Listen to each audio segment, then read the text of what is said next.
Hi, welcome back to my channel, Pippin Love View. And of course, we're talking about my favorite girl group of all time, En Vogue, right?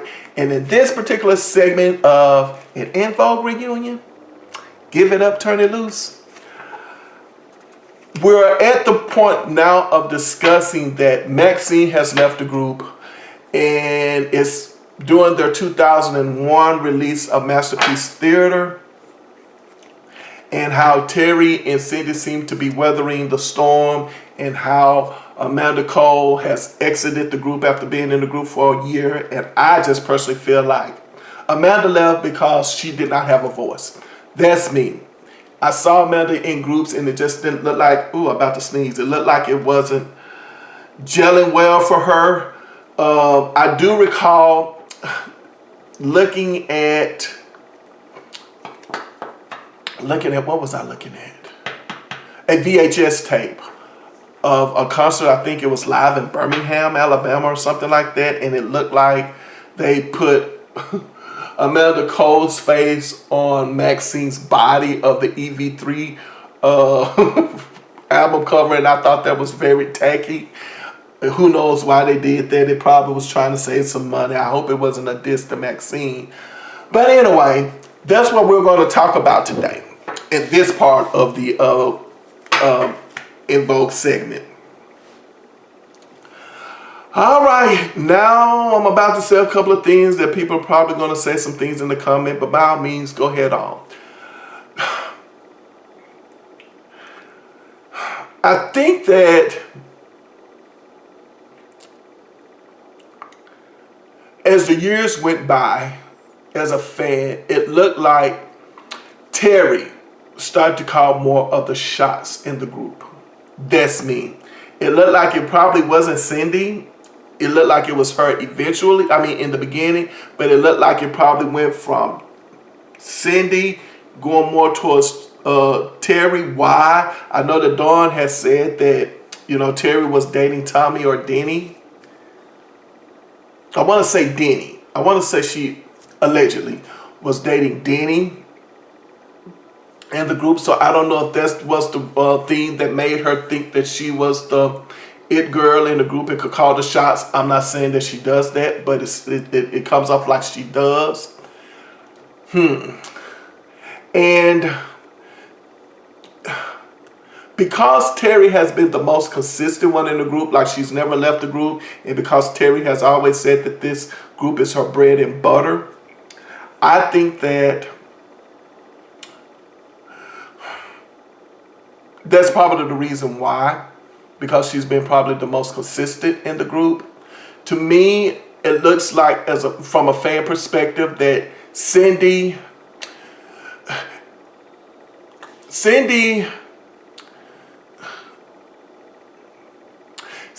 uses the group as an afterthought. Is that a good word to say for Cindy? I don't think Cindy is fully there. I don't think Cindy is like fully present in the group. And here's the reason why I think that. Because of the things she said in the group, in interviews. She said it. I know a lot of people are going to say, well, what do you mean? She said, why are you going to get mad at her for taking a maternity leave? It's not about the maternity leave. I think, from what I see, is that Terry and Cindy can do whatever they want to do and everybody's okay with it. And if no one is okay with it, you need to be okay with it, because it's what it is. I'm not moving. I'm not budging from my stance on whatever that is. So if Terry is like, I don't want to do that, Cindy 9 times out of 10 is probably going to join in and say, okay, well, if that's what you want to do, fine. It doesn't bother me. Or vice versa, maybe Terry and Cindy could have the relationship. Well, if you're cool with it, I'm cool with it. If you're not cool with it, I'm not cool with it. One understand, it's like maybe they have that cohesive unit thing going back and forth. And when it comes to Dawn and Maxine, it's kind of like, no.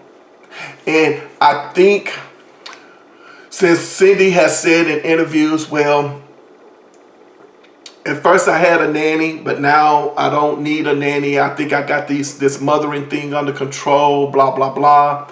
And I'm not going to leave my household. I'm not going out on tour. I'm not doing a show. If my home is not right, I'm not doing that. And she has every right to do that.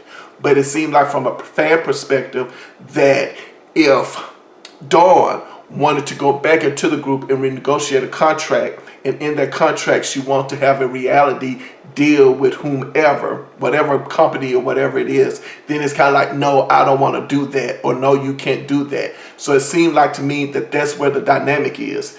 Also too, I think Maxine allegedly left the group because why did Maxine leave the group in the beginning? Maybe it's just because they was dropped from the record label, and that goes back to not being protected by Tommy and Denny. I think when the Masterpiece Theater record did not sell well, or well, the single did not go up the charts fast enough and sell well, that Sylvia, the attention span that she probably had at the time, was like, all right, ladies, I'm done with you all. Right? Because again, Sylvia could be cutthroat, but at the end of the day, it's all about numbers with her, and she's okay with that being the case. These numbers don't make sense. I don't want to go through this with you guys anymore. So what looks like them being loyal to Tommy and Denny and them being loyal to Sylvia Ron ended up, they were not necessarily loyal to them in return. But it's kind of like, well, we have this En Vogue thing. We can go on and tour. We can do this, that, and the other. Or what can we do now? So they've always had that approach. Again, Terry has, for me, have always said En Vogue is her bread and butter. And since Cindy got married around about 1993, I think Cindy was like, it don't matter to me at all. I'm not really interested in En Vogue in that way. I think to me, Cindy has come off as being, oh gosh, do I want to say this? Because I know this is probably not what she thinks.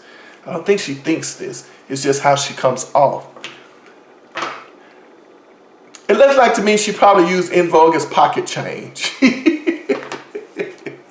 See, I do. I've always thought that. I've never really said, I can't believe I'm saying it. I love Cindy. Everybody's like, you love her and you said that? No, I really like the ladies a lot. It's from a fan perspective. I have no axe to grind here. But from a fan perspective, it looks like she just goes into this pocket change. Like, I have money. I don't need this.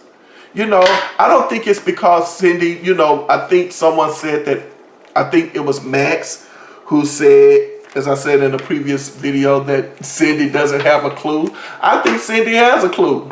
Cindy has a clue that I don't care about this as much as the next person. I'm well off. I have money. Like, my husband has money. Which brings up another comment about Cindy.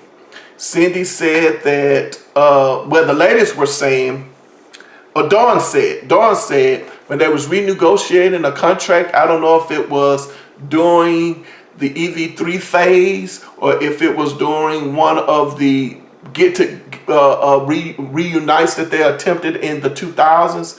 But I think Dawn was saying about one particular deal that Cindy was saying, well, if there's a possibility that that we could get sued, I don't want my husband to get sued or something like that. So again, she's protecting what's financially over there. I don't think she cares about En Vogue financially. Like, it's like, okay, well, this deal is $250,000. Oh, okay. It's like, well, all right.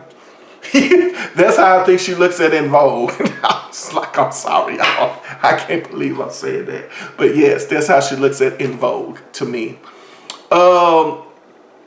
And I think that Dawn really looks at it like, this is my opportunity. And I think that to me, the reason why I don't think that this group is getting back together is because I think that when it comes to Dawn and Maxine, Terry and Cindy, and could be Tommy and Denny, what's that saying? You cut your nose to spite your face. I think that they do what they do to to Dawn and Maxine out of spite, you know. And here's an example. Dawn said in an interview, and if these things are all true, we don't know if these things are all true, you know, we're just going by what people say. Who knows what really happened, right? Dawn said that Terry allegedly said to Rhona during the first reunite, the first time that they got back together, that Terry told Rhona, well, the four of us are about to get back together again. There's a lot of money on the table, so on and so forth. And yes, you're just going to have to sit out because there's a lot of money on the table for us. Go figure. There's Terry. Terry is about her what? A coin. So that's why I feel like Terry is about the money. So now, here's an example of cutting your nose to spite your face. So now Dawn has said, with the recent performance of them getting back together to pay a tribute to Sylvia Rhone, that they had a sit down, she and Cindy was like, well, yeah, I know, but Rhona has been in the group now consistently for 15 years or however, and we done had a top 10 single and blah, blah, blah. So yeah, Rhona, we're not just getting rid of Rhona just because you want to. Cutting your nose to spite your face, you're spiting these ladies. That's how I feel. Because at one minute, you okay with Rhona being kicked out when it looked good for you. And so now when it looks like it's going to be good for Dawn, you know, to be back in the group as the original four, now you're saying you don't want Rhona out. And I am the one who thinks that Rhona should not be put out. But I think Rhona shouldn't be put out because she's been very consistent with the back and forth. I don't understand. I haven't talked much about Rhona, and I don't know how many segments of this video I'm going to do.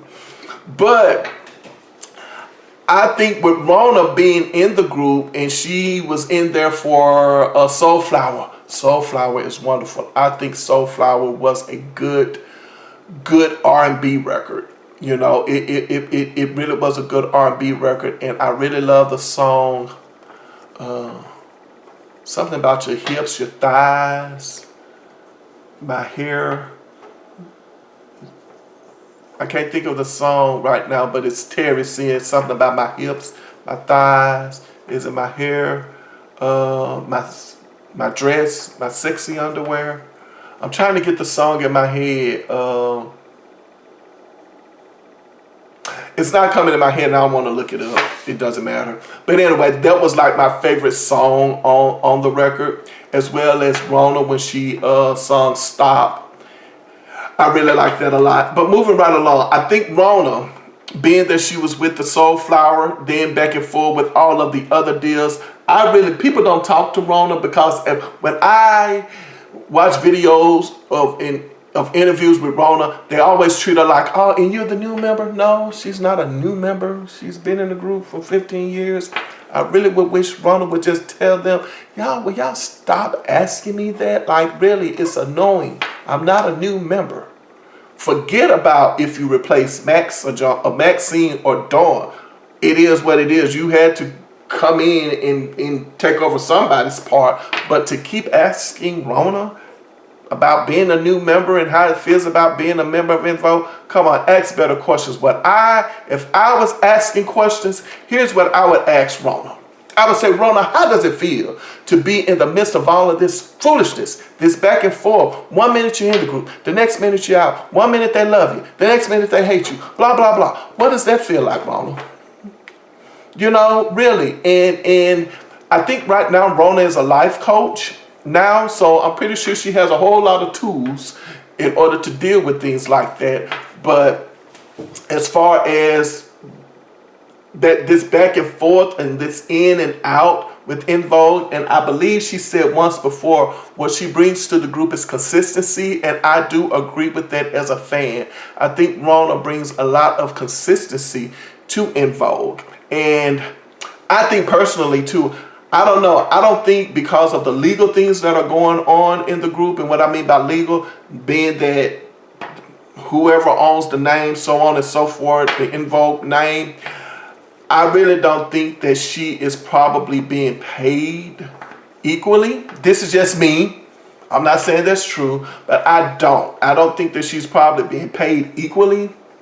I hope so. I hope she's getting paid equally, and not that she's just, what would it be, work for hire or whatever that term is. But anywho, so that's how I feel about Rhona. I don't have anything really in too much negative to say about Rhona at all. As I said, I think that her look has coincided with the group. Now, I will say this about the new En Vogue, and what I mean the new En Vogue, Terry, Cindy, and Rhona. I do believe that if they need anybody, there was a time where it looked like there's a picture with Terry, Cindy, Rhona, and Max in it. And if they ever needed anyone, they need Maxine. I don't know what happened with Maxine. I really don't. I think I remember in one interview Maxine saying that their manager, whoever the manager was at the time, definitely wasn't David Lombard, I don't think.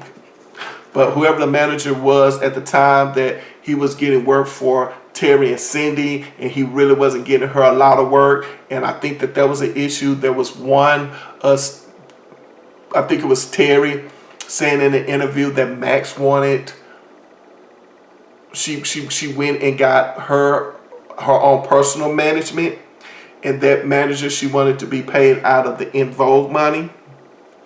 And of course, you know Terry and Cindy is not going with that, especially Terry. And if Terry's not going, as I said before, Cindy is like, no, I'm not going either. Which of course does make sense though. But here's what I'm thinking.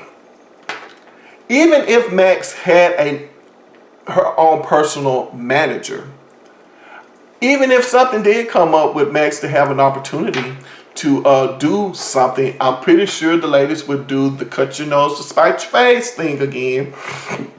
I think that they would just do something out of spite and say, oh no, we got to go over here and do this show, or we're booked to do this, so no, I don't see how you're going to be able to do X, Y, and Z. So I think that they do that. I think that the ladies just do it on purpose, and that's the reason why I think that I give it up and turn it loose when it comes to the En Vogue reunion, just based on those things alone.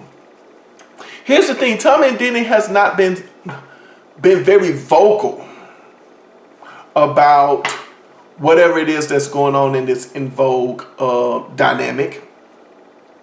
I do recall, okay, I do remember the time, so I'm thinking I'm at the 15-minute mark. I do recall that Maxine said that they had a deal on the table with Universal Motown. And if it's during the time of the first reunion, I think Sylvia Rhone had been, was head at Universal Motown. So I can only speculate that it was her that was over there.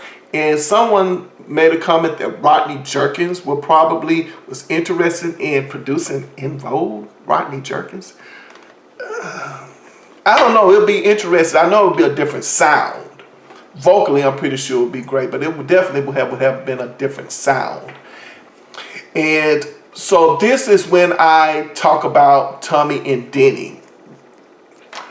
I think at this point, I want to apologize to Tommy and Denny. I do. One of the things that used to irritate me about Terry, Cindy, Dawn, and Maxine, but especially Terry and Cindy, whenever they were in interviews and they were talking about the group, and then they would say, yes, you know, our producers, Thomas McElroy and Denzel Foster. They would always say that, on and on and on. But then I got the opportunity to go over and look at the En Vogue podcast, which is a whole nother story of itself. So I went over and I was very excited about the En Vogue podcast. I don't think they're taking that podcast seriously. I'm sorry, ladies. I love you. I don't think you're taking the podcast seriously, as in telling us what we want to know, right? Wonderful. But I'm so glad that you brought Tommy and Denny on, because I got the opportunity to see Tommy and Denny in a different light. And what I mean by that, I think they have every right to be mentioned now. So I apologize. I apologize to Tommy and Denny and it's not like I've never said it, like publicly, but just in my head, like I'm tired of this. But you're right. if you did say to the ladies, well, if this group is going to be successful without me, I'll break it up before that happened. I can understand. I really can. And nobody should knock Tommy and Denny about that, especially those people out there who are not creative. If you are a creative individual, then you really and truly want to be recognized for your work, and you want to be a part of that work, which then brings me back to my first video talking about why is it that Tommy and Denny was not held in a high regard when it came to this new sensation that we experienced, where these groups came back in, you know, to sing vocally. Sorry. Orange juice. Well, these groups could sing and look great, and we love them all, and I'm talking about all the groups that came in after En Vogue. So I do believe that they should be recognized for that. But for whatever reason, maybe it's just bad management, you know, bad marketing. I would say bad marketing, that somehow or another they should have been marketed in that way, and they never were marketed in that way. But to go back to the Rodney Jerkins thing, I read people saying that they could have worked with Rodney Jerkins over at Universal Motown, and they went to do another deal. Did they do? Was that the Rough Town deal at the time? I don't want to talk too much about the Rough Town deal. Rough Town is a Rough Town. I don't want to talk too much about the Rough Town deal, but I will say this about Rough Town. I don't think it was.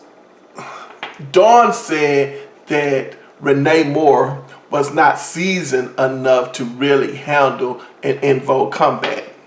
Well, I don't know about you all, but when I heard that singer, I cried later. And it's just Max, Cindy, and Terry. Tell me if that's not the En Vogue sound, and tell me if I'm wrong, if it didn't matter if Dawn was singing or not, because Max is the En Vogue sound because of how they placed her in the group. We miss Max's vocals. Let's go ahead on and say it. Let's stop and pause and say we miss Maxine vocals. Again, if you think I'm joking and we don't miss Maxine vocals, then go over and look at a YouTube video. I think it was Girls Rock or something like that, where it was Terry, Rhona, and Maxine singing My Lover You're Never Gonna Get It, and there Maxine is singing, and then eventually they sing Free Your Mind with Kelly Clarkson. And you tell me that it's not Maxine that these ladies need? You guys just listen. That's why I titled this one Give It Up, Turn It Loose. Not just because Give It Up, Turn It Loose, but it's really and truly to pay tribute to Maxine Jones. Because listen, ladies, y'all will never sound right. Y'all will never be En Vogue without Maxine. So I don't understand why we're tripping with Maxine. Of all the people, Maxine?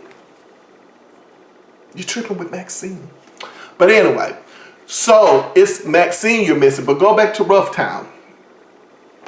I don't think so. I don't think that was the case. But I did have an eyebrow raised, because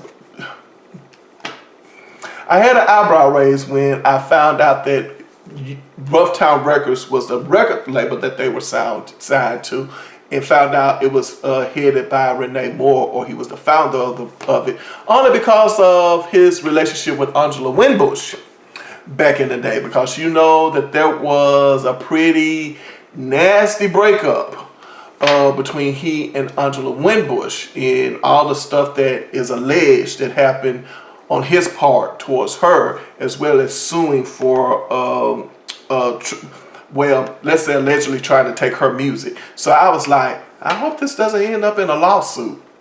And it did. Go figure. But as far as some of the songs that I heard, and especially I Cry Later, I was looking forward to it. You ladies were coming back. You ladies were coming back. So even if it could have just been you three, Terry, Cindy, Maxine, hey, I was hats off. I play that song right now today. So we are at the 20-minute mark. I am going to end this section of En Vogue, and I think I'm going into the last video I do, because what I want to talk about in this last video, I thought it would be Sylvia Rhone. I thought Sylvia Rhone would be the one who would get the ladies back together again. I really did. When I saw them come out and pay tribute, and it was the 5 of them together, and Tommy Denny was in the picture, and Sylvia was in the picture, I was like, it's Sylvia. They need Sylvia to get them back together again. And you know what? I don't think it's Sylvia who can get the ladies back together again. In the next video, I'm going to tell you who I think has the chance to get these ladies back together again. My name is Kareem Jones. You're watching Paper Love You. Be right back.